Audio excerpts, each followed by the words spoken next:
एक समय की बात है। महिमा शहर में अपनी पढ़ाई करने आई हुई थी।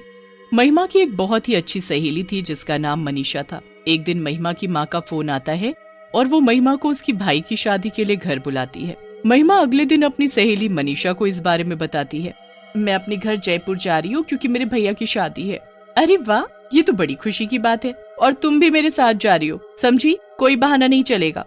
हाँ हाँ, क्यों नहीं, मैं जरूर चलूंगी तुम्हारे साथ। दोनों सहेली बड़ी ही खुश होती हैं और जयपुर जाने की तैयारी में लग जाती हैं।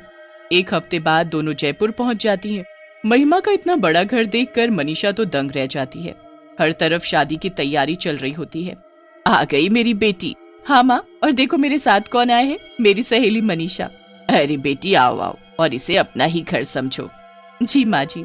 चलो मनीषा, चलकर भैया से मिलते हैं। दोनों सहेली जाकर महिमा के भाई से मिलती हैं। राहुल अपनी बहन को देखकर बहुत खुश हो जाता है। अरे कितने दिन लगा दिए आने में, जैसे किसी पड़ोस की शादी है। अरे भैया, बस एग्जाम्स की वजह से रुकना पड़ा, पर अब मैं आ गई हूँ ना। अब देखना हम दोनों आपकी शादी में क्या धमाल मचाएंगे। अरे पर पहले इनसे तो मिलवा। अरे हाँ, मैं तो भूल ही गई। ये है मेरी सहेली मनीषा। महिमा उसके बाद मनीषा को अपना कमरा दिखाती है जो बिल्कुल राहुल के साथ वाला ही होता है। दोनों कमरे में जाकर बिस्तर पर पड़ जाती हैं और उनकी आंख लग जाती है। अगले दिन फिर दोनों अच्छे से तैयार होकर शादी की तैयारियों में लग जाती हैं। 2 दिन बाद राहुल की शादी हो जाती है और उनके घर एक सुंदर सी दुल्हन आ जाती है। अरे महिमा, ये तुम्हारी भाभी घूंघट क्यों किए हुए हैं? अरे ये शहर थोड़ी है, यहाँ बड़ों बड़ों को घूंघट करना ही पड़ता है। पूरी शादी अच्छे से निपट जाती है। अब अगले दिन महिमा और मनीषा को वापस शहर जाना होता है क्योंकि उनके कॉलेज की काफी छुट्टियां हो चुकी होती हैं। मनीषा को शहर जाने का बिल्कुल मन नहीं होता। वो उस रात बड़ी ही उदास होती है।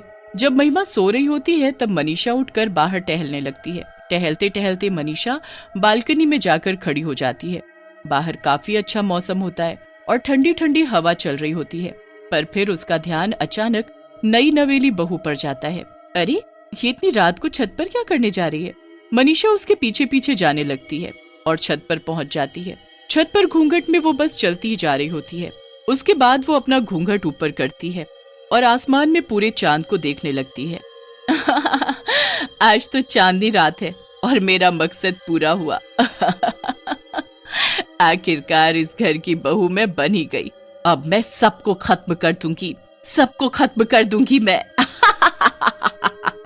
हे भगवान, ये महिमा की भाभी ऐसे क्यों हंस रही है? इनको आखिर हुआ क्या है?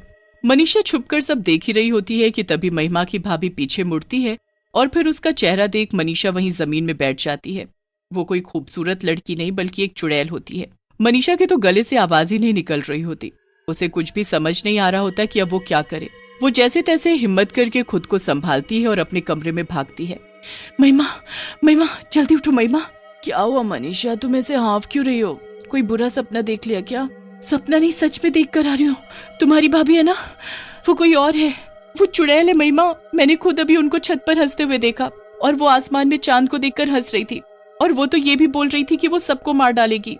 क्या मनीषा, तुम भी ना कैसे कैसे मजाक करती हो। चलो अभी तुम्हारा वहम दूर करती हो, चलो मेरे साथ। नहीं नहीं, मैं कहीं नहीं जाऊंगी। महिमा मनीषा की एक नहीं सुनती और उसका हाथ पकड़कर उसे राहुल के कमरे तक ले जाती है। उसके बाद वो दरवाजा खटखटाती है।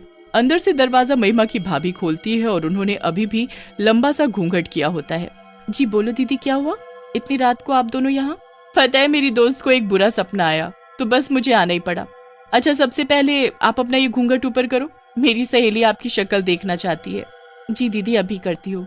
घूंघट वाली बहू अपना घूंघट ऊपर करती है तो उसकी बेहद खूबसूरत शक्ल देखकर मनीषा हैरान ही रह जाती है। मन ही मन वो यही सोच रही होती है कि आखिरकार ये कैसे हो गया। उसने खुद अपनी आंखों से उसका चुड़ैल वाला चेहरा देखा था। महिमा फिर मनीषा का हाथ पकड़ती है और उसे चलने को कहती है। दोनों अपने कमरे में वापस जाने लगते हैं। जाते हुए मनीषा एक बार फिर से पीछे मुड़कर देखती है तो उस घूंघट वाली बहू की अजीब सी मुस्कुराहट उसे और परेशान कर देती है। वो मनीषा को देखकर ऐसे मुस्कुरा रही थी जैसे मानो उसे चेतावनी दे रही हो कि आगे से मुझसे पंगा मत लेना। मनीषा को ये सब बिल्कुल सही नहीं लग रहा होता। उसे बस इतना समझ आ रहा होता है कि उसे अब वहीं रहकर सब ठीक करना है और सबके सामने उस घूंघट वाली चुड़ैल बहू का सच लाना है, वरना सबकी जान खतरे में पड़ जाएगी। अगले दिन मनीषा शहर जाने के लिए सीढ़ियों से बैग लेकर उतर रही होती है कि तभी वो सीढ़ियों से गिरने की एक्टिंग करती है। मैं गिर गई। हे भगवान, ये क्या हो गया? मेरा पैर टूट गया। हे भगवान, ये क्या हो गया? भैया जल्दी आओ, मनीषा को उसके कमरे में ले चलो। घूंघट से चुड़ैल बहू ये सब देख रही होती है। इसकी इतनी हिम्मत जो ये मेरे पति की गोद में जाएगी, इसे तो मैं बताऊंगी। अरे बहू, यहाँ क्या खड़ी खड़ी देख रही है? चलो मेरे साथ रसोई में और जल्दी से मनीषा के लिए बाम और हल्दी वाला दूध लेकर आओ। जी माँ जी। घूंघट वाली चुड़ैल बहू रसोई में अपनी सास के साथ जाती है और एक ग्लास में हल्दी वाला दूध बनाती है। उसकी सास भी वहाँ खड़ी मनीषा के लिए एक काढ़ा तैयार करती है। अंदर ही अंदर वो गुस्से से पागल हो रही होती है। वो दूध में जादू कर देती है और जाकर मनीषा को दे देती है। मनीषा को पहले ही शक होता है कि दूध में कुछ गड़बड़ है, इसलिए वो गलती से ग्लास को गिरा देती है। अरे बहू, कैसे ग्लास पकड़ा रही हो? देखो गिर गया। चलो जाओ, पोछा लाओ और साफ कर दो। सब लोग मनीषा की देखभाल में लग जाते हैं और कुछ दिन के लिए उनका शहर जाना कैंसिल हो जाता है। घूंघट वाली चुड़ैल बहू से ये सब देखा नहीं जा रहा होता। वो रात होने का इंतजार करती है। जैसे ही रात होती है और सब सो जाते हैं, वो छत पर जाती है और अपना घूंघट ऊपर करके आसमान में चांद को देखने लगती है। मुझे शक्ति चाहिए, मुझे शक्ति चाहिए। मैं सबको जल्द से जल्द बर्बाद कर सकूं, मुझे ऐसी शक्ति चाहिए। पर सबसे पहले मुझे उस लड़की की जान लेनी है, फिर उसके बाद मैं सबको देखूंगी। एक बार मैं सबको खत्म कर दूं, फिर मैं और राहुल दोनों सुकून से रहेंगे और मैं अपने चुड़ैल वंश को आगे बढ़ाऊंगी। चुड़ैल वहीं छत पर बैठकर जादू टोना करने लगती है। मनीषा और महिमा वहीं पीछे खड़े छुपकर उसे देख रहे होते हैं। चुड़ैल उसके बाद वो एक सुई लेकर गुड़िया को चुप होने लगती है। सुई चुप होते ही मनीषा के हाथ से खून आने लगता है। देखो महिमा, देखो, देख लिया ना तुमने अपनी आंखों से इस घूंघट वाली चुड़ैल का सच? ये देखो, मेरे हाथ से खून आ रहा है। हे भगवान, ये सब हो क्या रहा है? अब हम क्या करेंगे? ये हम किस चुड़ैल को अपने घर ले आए? सब सोचते हैं ये कितनी संस्कारी है जो हर वक्त घूंघट करके रहती है, पर किसी को नहीं पता कि इस घूंघट के अंदर एक चुड़ैल है जो अपना चेहरा छुपाने के लिए इसे घूंघट से ढकती है। हाँ, मैं यही तुमको कब से बताना चाहती हूँ, पर तुम मानने को तैयार ही नहीं हो। मेरे भाई को तो इस बात का अंदाजा भी नहीं होगा कि उसकी बीवी एक चुड़ैल है। तुम कुछ करो ना मनीषा। मैं सब कर चुकी हूँ। मैं एक बाबा को जानती हूँ जिनको मैंने पहले ही फोन कर दिया था। उन्होंने मुझे सब बता दिया है कि मुझे क्या करना है। बस अभी हमें कैसे भी 2 दिन शांति से निकालने हैं, फिर पूर्णिमा की रात को हम इस घूंघट वाली चुड़ैल बहू का सच सबके सामने लाएंगे और इससे हमें छुटकारा भी मिल जाएगा। बस फिर 2 दिन जैसे तैसे निकल जाते हैं। उसके बाद दोनों सहेली छत पर आती हैं और वहां जिस जगह चुड़ैल अपना जादू टोना करती हैं, वहां एक कटोरी खीर रख देती हैं। कुछ देर में चुड़ैल वहां आ जाती है।